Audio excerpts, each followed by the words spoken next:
Baik, perkenalkan nama saya Missy Julia Kabahing dengan NIM 21303016. Saya dari kelas 5 ADP 2. Saat ini saya akan menjelaskan alur komunikasi digital di kelas 3 SMTK Mokoditek. Yang pertama, hasil observasi komunikasi guru, yaitu kemampuan komunikasi adalah suatu kemampuan untuk menggunakan proses komunikasi yang tepat dan efisien.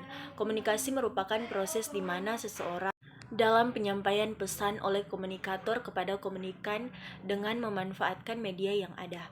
Komunikasi guru adalah kemampuan penyampaian informasi maupun opini dalam belajar, tidak hanya menyampaikan materi pelajaran, pengarahan serta memberikan motivasi yang dilakukan guru. Selanjutnya ada komunikasi keterampilan siswa. Keterampilan merupakan kegiatan yang lebih condong terhadap urat syaraf siswa yang biasa dirasakan saat olahraga, menulis maupun mengetik.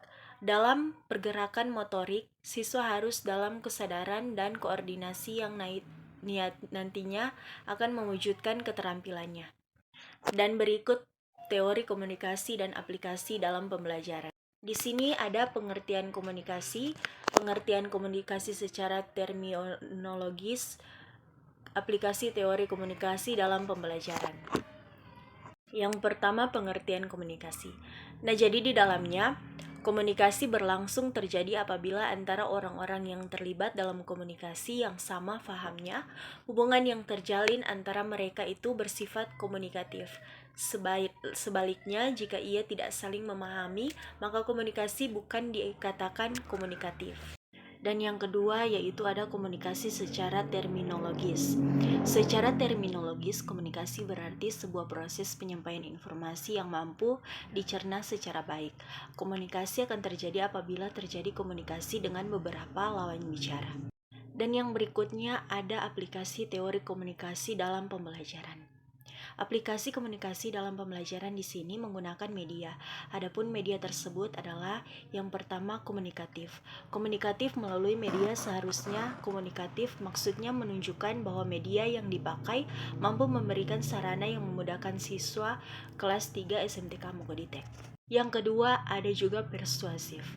Memberikan kesempatan untuk siswa terlibat secara aktif dan tertarik pada proses pembelajaran dengan sendirinya. Yang ketiga ada edukatif. Komunikasi yang berisi komunikasi dengan nilai yang mengandung edukatif. Hal ini penting karena fungsi dan pembelajaran sendiri adalah sebagai sarana untuk mendidik. Yang keempat ada repetitif. Komunikasi secara berulang-ulang bertujuan agar memahamkan benar-benar apa yang sudah diinformasikan atau sudah disampaikan. Hasil observasi dari saya di kelas 3 SMTK Mokoditek yaitu manfaat komunikasi dan pembelajaran juga. Nah, manfaat komunikasi di SMTK Mokoditek ini akan terlihat jika prosesnya terlihat dengan adanya rangsangan dan respon. Dalam manfaat komunikasi dapat diperoleh dari proses pembelajaran ketika seorang pendidik menyampaikan sebuah materi ajar kepada peserta didik.